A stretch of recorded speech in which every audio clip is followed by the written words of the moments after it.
তো বন্ধুরা আজকে পুরো ধামাকা নিয়ে আসছি, আজকে ডলকে নিয়ে আসছি, ও ডল। হ্যাঁ, আজকে ধামাকা দেখবা, ডলের ধামাকা, নতুন মাল দেখবা। আহা, মালের ঘোষাল খাচ্ছে তো, কিন্তু এই মালের মধ্যে একটা হচ্ছে বিপিএল, একটা জেপিএল। যার বুক পের লেভেল তার কিছুই নাই, সে হচ্ছে বিপিএল।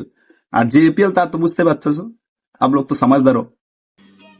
समझ रहे हो समझ रहे हो आप समझ रहे हो ना। আর বাকিটা দেখি। প্রেমের বাতি কেউ জ্বালাইছে, এর প্রেমের বাতি কে জ্বালাইছে? আমার বন্ধু জ্বালাইছে নাকি? বন্ধু জ্বালাইছে, আর বন্ধু নিশ্চয়ই আমার বন্ধু ছাড়া কেউ জ্বালায় নাকি, কারণ প্রেমের বাতি বন্ধুই জ্বালায়, আমি জানি, কারণ আমার বন্ধু।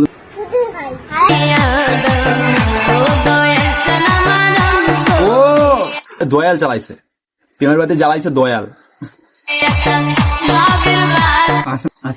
এই মামুনের এর নাম নাকি ডল, কিন্তু দেখতেছি ডলের তো আমি দেখি নাই যে এরকম, এতটা দেখি নাই, এটা একটু ওভার সাইজ। বুঝতে পারতেছো, বাকিটা আপনাদের পুরো কমেন্ট করো, কেমন ডলের, বুঝতে পারতেছো ডলের কেমন জিনিসপত্র।